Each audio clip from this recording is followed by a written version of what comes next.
izbor iz, ovo je Šuš intervju.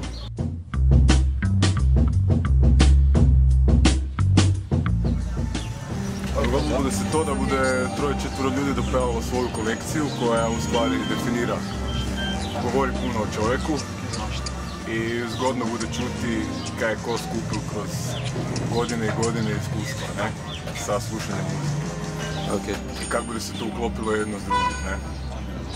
Vinil je u stvari se pokazao kao superioran zato jer se digitalno mi sa downloadima imaš sve, a skuži da u stvari nemaš ništa. To se dogodilo meni prije par godina kad sam skužio da u stvari uopće više ne uživam u muzici i opet sam se definitivno još jedan put vratio u vinilu i danas radio i vinil i to je to.